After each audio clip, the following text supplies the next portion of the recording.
이영석 씨의 생존기입니다. 화면으로 먼저 만나보시죠. 남한에서 나의 성공 전략은 꽃제비 시절의 기억이다.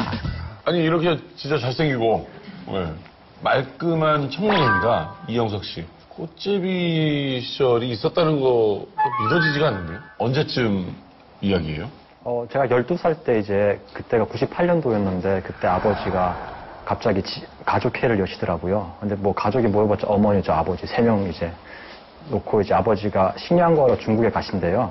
그래서 가지 말라 그랬죠. 근데 아버지가 이제 집을 나가셨어요. 제가 12살 때 2월 달이었는데 이제 집을 나가셨고 3개월, 그러니까 한 4개월 이후에 이제 6월 초 그때 이제 어머니마저 집을 나가 계시겠다는 거예요.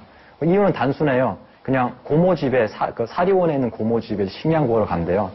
그래서 어머니 보고 가지 말라 그랬죠. 왜냐면 아버지도 안 들어왔는데 어머니마저 나가면 저는 완전 고아가 되잖아요. 외동이라면서요? 예, 그렇죠. 그래서 이제 어머니 손을 잡고 밤을 샜어요. 어머니가 나갈까 봐. 근데 밤을 새다 보니까 피곤했던 거예요, 제가. 그래서 잠시 존다고 생각했는데 눈을 떠보니까 제가 이불 속에 들어가 있는 거예요. 그 다음 일어나 보니까 어머니가 안 계시는 거예요. 그리고 이제 직감이 딱 오는 거예요. 어머니가 집을 나갔구나. 그래서 문을 열고 막 뛰었죠. 어머니 찾았죠. 근데 어머니가 당연히 없죠. 그리고 나서 이제 집에 다시 들어와서 머리맡에 보니까 편지가 있는 거예요. 가마솥에 이제 죽을 끓여놨으니까 죽을 먹고 그리고 죽이 모자라면은 소금하고 물은 꼭 챙겨 먹어라. 어머니가 이제 5밤 자고 돌아오겠다 그러는 거예요. 그리고 이제 보니까 죽을 끓여놨는데 죽이 한 끼밖에 안 되는 거에서 먹었죠. 먹고 이부자리 폈어요. 펴고 나서 이제 누웠죠. 5일 동안 버티는 거예요. 그리고 나서 이제 한 5일 되니까 앞이 안 보이는 거예요. 저는 실명이 된 줄 알았어요. 근데 사람이 너무 굶으면요 얼굴이 다 부어요. 그래서 이제 이러다 죽겠구나 두려움이었어요. 그래서 친구네 집에 갔는데 친구네 집도 뭐 똑같은 거예요. 그때부터 이제 친구가 했던 일이 꽃제비였던 거예요. 그래서 시장에 나가서 이제 구걸한 그런 꽃제비였거든요. 꽃제비 초보 단계였어요. 그래서 친구 따라 이제 꽃제비를 하기 시작했던 거죠. 아니, 예. 그 전에 계속 어렸을 때부터 가난했던 집이에요? 저희 집 같은 경우는 이제 아버지가 고위 관직에 있었어요. 그러다가 이제 아버지가 정치적인 이유로 이제 저희 집안이 추방이 돼가지고 이제 갑자기 못 살게 된 그런 케이스거든요. 그래가지고 더 힘들었던 것 같아요. 그러니까 일반 생활들이. 예. 꽃제비도, 그러니까 남한 사람들이 생각하는 게 꽃제비 하면 다 굶어 죽는 줄 알거든요. 근데 꽃제비도 두 부류가 있어요. 예, 단신 꽃제비가 있고 무리로도 지어다니는 꽃제비가 있거든요. 단신 꽃제비는 거의 100% 다 굶거나 병들어 죽는다 보시면 되고요. 무리 꽃제비는 잘 살아남아요. 그러니까 꽃제비가 되게 조직적으로 움직이거든요. 한 7명, 8명 이렇게 모여서 이제 3인 1조로 해가지고 한 친구가 이제 여기 손가락에 이제 면도칼을 껴요. 그리고 따요. 그럼 뒤에 친구가 가면서 받아요. 그리고 그 뒤에 친구가 그 무게 비슷한 걸 가방에 다시 넣어놔요. 그럼 무게가 변하지가 않는 거죠. 그렇게 하고 훔치는 거죠. 참 꽃제비 생활을 할 때는 처음에 어떤 사람이 그걸 훔친다는 거는 정말 손이 떨려서 못해요. 근데 한 번, 두 번, 세 번, 네 번 하다 보니까 이게 생업이 되더라고요. 그때는 도둑질하고 싸웠던 게 내가 살아남기 위해서는 어쩔 수 없는 선택이었던 것 같아요. 그래서 제가 꽃제비 할 때 소원이 있었는데 그게 뭐냐면요. 하루라도 한 끼를 먹는 게 소원이었어요. 그래서 친구들이 빵을 하나 훔쳤어요. 그러면은 안 먹어요, 절대로. 안 먹고 가져와요. 그리고 7등분을 해서 나눠서 조금씩 띄워 먹어요.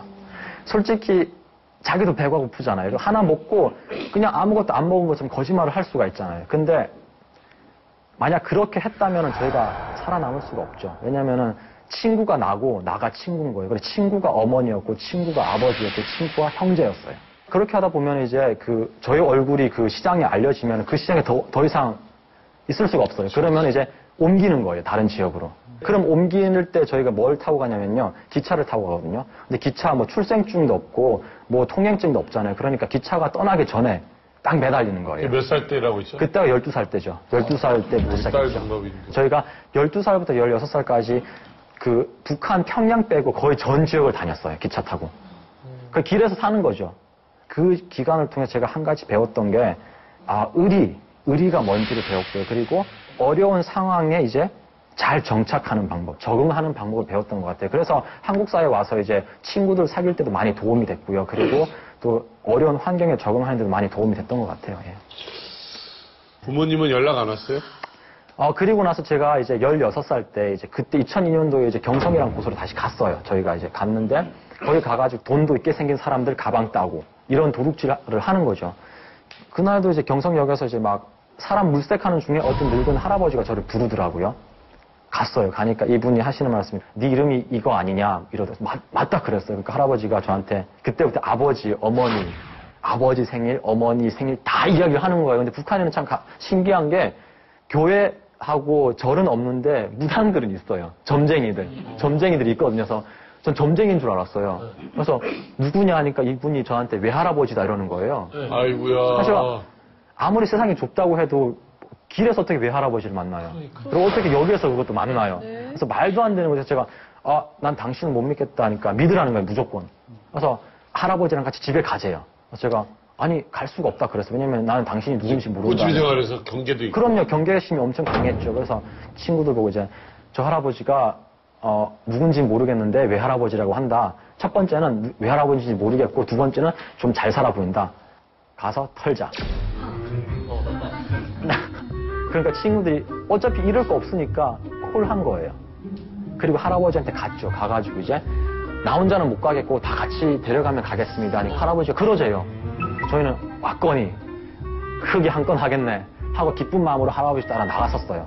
그래서 가니까 할아버지 집이 있고 이제 옆에 창고가 있는데 창고 앞에 이제 그 염소우리가 있더라고요. 또 꽃제비 생활을 4년 하면 친구들 그 눈빛 그리고 손짓 하나면 그냥 다 끝나거든요. 눈빛하고 손짓 하니까 누가 이제 염소 한 마리씩 맞고 누가 뭘 맞고 이게 다 정리가 된 거예요. 그리고 이제 몇 시에 뜨자 여기까지 다 정리가 됐어요. 그리고 이제 집에 들어갔죠. 들어가서 이제 한 번 또 훑어보는 거 왜냐면 훔칠 게 뭐가 있나. 그래서 벽을 딱 봤는데 벽에 이제 그 어머니 아버지 그 웨딩 사진이 걸려 있더라고요. 외할아버지인 거예요. 그러니까 시선이 그래서 딱 멈췄어요. 그리고 바로 작전을 취소했어요. 그래야죠. 진짜 외할아버지다. 할아버지 할머니인데. 예, 훔칠 수가 없잖아요. 그때 제 삶에서 첫 번째 기적이었어요. 그러니까 온 몸에 정말 그 돋는 그 뭐랄까 그 전율이 그냥 그 다리 힘이 다 빠지는 거예요. 그리고 나서 털썩 주저앉았죠. 그냥 생각도 없었어요. 그리고 할아버지 집에서 일주일 정도 있으니까 신경이 다 떨어진 거예요. 워낙 친구들이 먹어대니까. 거기도 어렵고. 그러니까 친구들이 이러는 거예요. 자기들은 여기 편하대요. 역으로 가겠대요. 근데 여기 제가 알잖아요. 미안하니까 가는 거예요. 그래서 제가 친구들하고 이제 약속을 했죠. 일요일마다 이제 먹을 걸 가지고 여기에 갈 테니까 만나자. 그때부터 저는 이제 할아버지 집에서 염소 키우고 할아버지를 돕다가 10월 20일이었는데 어떤 남자가 집에 왔더라고요. 할아버지 집에. 그래서 그분이 저 사람이 아버지가 보낸 사람이라는 거예요. 또 한 번 더 충격을 먹는 거예요. 왜냐면 저는 아버지가 돌아가셨다고 생각했거든요. 근데 아버지가 보낸 사람이라 하니까 저는 믿기지가 않는 거예요. 가서 물어봤죠. 아버지 봤느냐 하니까 아버지를 봤대요. 저희 아버지가 중국에 안전히 잘 살고 있다는 거예요. 편지를 주는 거예요. 편지를 보니까 아버지 서체인 거예요. 아이고. 아버지 맞는 거예요. 아이고. 그래서 할아버지한테 가서 이제 아버지 찾아가겠습니다 그랬어요.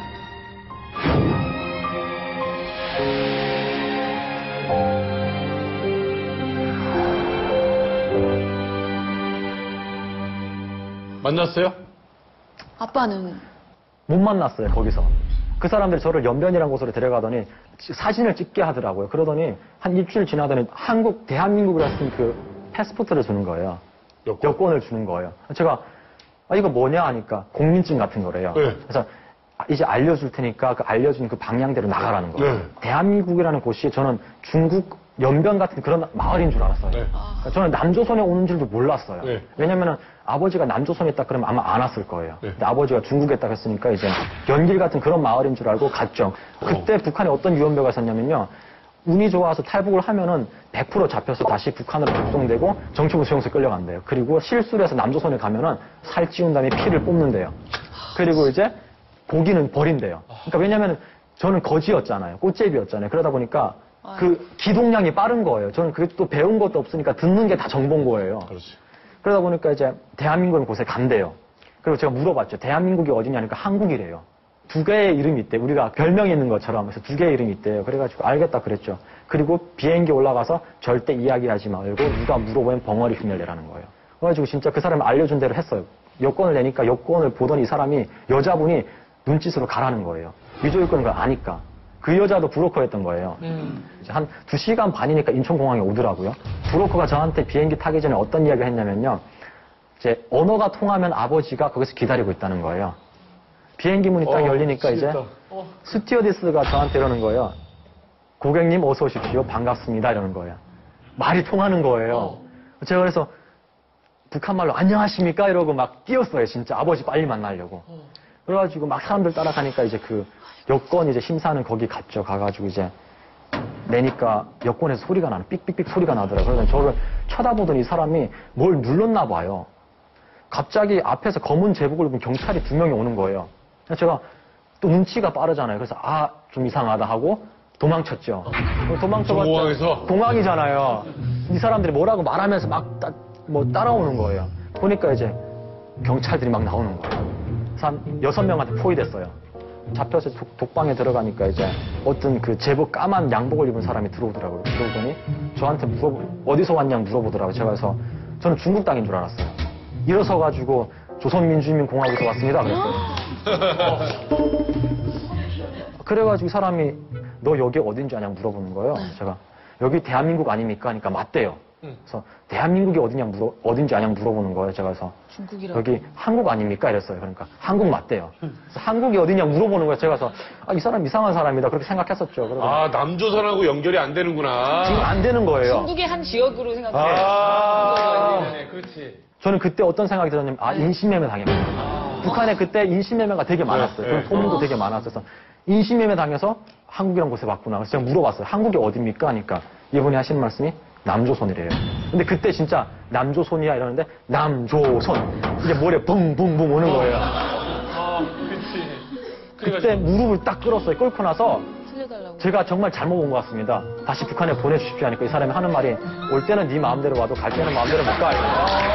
더 무섭다. 코미디 같은 상황이다. 더 무섭다. 피 뽑는다, 이제 좀 있으면. 그러니까. 이제 진짜 팔 찌워가지고. 그래가지고 시나리오가 머리에서 이게 써지는 거예요. 글이. 그래서 우선 잘 먹이겠구나. 그리고 이제 살 찌우겠구나. 그리고 죽이겠구나. 3가지로 딱 결정이 되는 거예요. 그리고 이 사람하고 같이 국정원 산하 대성공사라는 곳으로 갔어요. 가는데 진짜 정말 거짓말 안 하고 잘 먹이더라고요. 그렇지, 피 뽑아야 되니까. 그렇죠. 막 계획대로 돼가나 보다 네, 했겠어요. 그렇죠. 그러니까 막 닭도리탕도 막 북한에 닭곰이라 그러는데 막 삼계탕이 막 나오는 거예요. 닭곰탕. 북한에서는 이거는 평생 한 번 먹을까 말까 하는 그런 건데 그래서 정말 잘 먹이는 거여서 안 먹었어요. 하루 왜냐면은 살찌면 빨리 죽으니까. 그러니까요. 싫으니까. 그래서 하루 정도 굶었어요. 근데 그냥 남자답게 그냥 잘 먹고 그냥 깔끔하게 죽자. 그냥 먹었죠. 그 다음부터. 그리고 나서 이제 조사하는 과정에 아버지 이름을 이제 알려줬죠. 알려주니까 이 사람이 컴퓨터를 치더니 찾았다 이러는 거예요. 저는 거짓말인 줄 알았어요. 왜냐면 제가 국정원에서 조사받을 때 거짓말을 되게 많이 했거든요. 왜냐면은 출신 성분을 숨겨야 되니까. 진짜 거짓말 탐지기도 제가 당했었어요. 그래서 진짜 거짓말 하니까 이게 그래프가 움직이더라고요. 그리고 나서 핸드폰 그때 처음 봤어요, 거기서. 왜냐면 그 중국 사람들도 다 공중전화로 다 전화를 하더라고요. 그래서 이분이 찾았다 이러더니 주머니에서 핸드폰을 꺼내더니 이제 저희 아버지 이름을 부르면서 통화를 하시는 거예요. 저는 이게 거짓말 탐지기인 줄 알았어요, 또. 왜냐면 이런 아버지 이름을 말하면서 이제 또 저는 정보를 빼내기 위해서 이 사람이 연극을 하는 줄 알았어요. 이 사람이 다 통화하더니 이제 아버지랑 통화를 해볼래? 이러는 거죠. 그래서 한참 있다가 끄떡끄떡 했죠. 이 사람이 주는 거예요. 근데 저는 모르니까 이렇게 받은 거예요. 거꾸로. 네, 거꾸로. 근데 아무런 소리도 안 들리는 거예요. 그래가지고 저는 거짓말 탐지기인 줄 알고 버렸죠. 근데 부러진 거예요. 그래서 이 사람이 이게 월급에 얼마인데 네가 부셨다느니 뭐 산지가 얼마 되는데 네가 부셨다 그리고 방으로 들어가라는 거예요. 그 다음날 아침 이제 거기 근무하는 형사가 이제 오더니 경찰이 오더니 아버지 만나러 가재요. 이건 또 뭔가. 그날이구나. 항상 영화를 보면 이제 누구 만나러 가시다 막 이러잖아요. 막. 진짜 영화 같은 얘기야. 네, 마지막에. 그래가지고 진짜 이 사람이 이러는 거예요. 아버지 만나기 긴장돼 이러는 거예요. 당연히 긴장되죠. 죽으러 가는데. 아버지 만나면 무슨 이야기 하고 싶어 저한테 물어보더라고요. 그래서 저는 아무 대답도 안 했어요. 그리고 이제 방에 들어갔어요. 들어가는데 이게 죽는 게 아닌 거예요. 분위기가. 방에 딱 들어가니까 어떤 사람이 이렇게 팔짱 끼고 이제 창문을 내다보고 있는 거예요. 아버지예요. 뒷모습만 봐도. 예, 아버지인 거예요. 저는 그냥 그 자리에 그냥 얼어버렸어요, 그냥. 그냥 딱 보니까 그냥 아버지인 거예요. 그래서 그냥 아버지라고 이렇게 말을 해야 되는데 아버지라고 그 단어를 한 오랫동안 안 쓰다 보니까 아버지라는 그 말이 안 나오는 거예요. 뭐 이러는 거예요, 그냥. 네. 그리고 나서 그냥 눈물이 나오더라고요. 근데 아버지가 돌아서시더니 이제 저를 보시더니 아버지가 저를 못 알아보시더라고요. 잠시 동안. 왜냐면은 너무 너무 이렇게 12 얼굴도 많이 살인데. 바뀌었고 또 막 그러니까. 12살에서 16, 17. 예, 그때니까. 그래서 플라이예요. 아버지가 오시더니 제 다리를 걷어보시더라고요. 제 다리에 흉터가 있어요. 어렸을 때 이제 불장난해서 이제 흉터가 있는데 그 흉터를 딱 보더니 이제 저를 꼭 껴안더니 우시는 거예요, 아버지가. 저는 이해가 안 됐어요. 왜냐면 북한에 있을 때 아버지 눈물을 못 봤거든요. 그래서 아버지 맞나 해가지고 다시 뛰어서 보니까 얼굴을 보니까 아버지 맞아요. 저를 그냥 펑펑 울었죠. 거기 있는 사람들 다 울었어요, 진짜. 그리고 나서 이제 아버지가 저한테 이러더라고요. 저한테 현재 어머니랑 같이 오라 그랬어요. 그래서 어머니는 이러더라고요. 그래서 제가 어떻게 말을 못 하겠더라고요. 왜냐면은 모르니까요, 어머니 소식을. 그리고 나서 이제 그냥 울었어요. 그러니까 아버지가 고생 많이 했다. 이제 아버지랑 행복하게 살자 이러는 거예요. 그러면은 어머님 소식은 지금도 어머니 소식은 몰라요. 왜냐면은 12살 때 헤어지고 나서 어머니가 그때부터 소식을 몰라요. 그래서 저는 참 저희 어머니가 저는 북한에 살아 계시다고 저는 믿거든요. 왜냐하면 어머니가 생활력이 되게 강하세요. 그래서 지금도 기도하고 지금도 바라기는 어머니가 이제 잘 안전히 북한 땅에 살아 계셔서 나중에 이제 통일이 되면은 그때 이제 어머니 찾아야죠.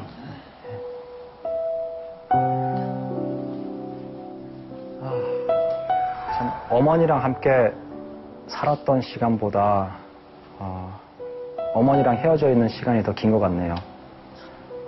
참 많은 시간이 흐른 것 같아요. 참 가끔씩 가장 슬픈 건 이건 것 같아요. 어머니의 얼굴이 기억이 안 날 때가 있어요.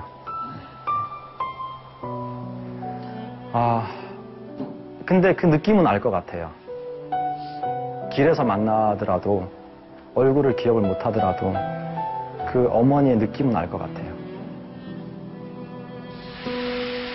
어머니 이 영상을 보신다면 그냥 아들이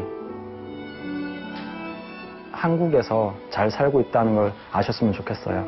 그리고 정말 보고 싶다는 걸 아셨으면 좋겠어요. 정말 보고 싶어요. 그리고 꼭 함께 다시 살고 싶습니다.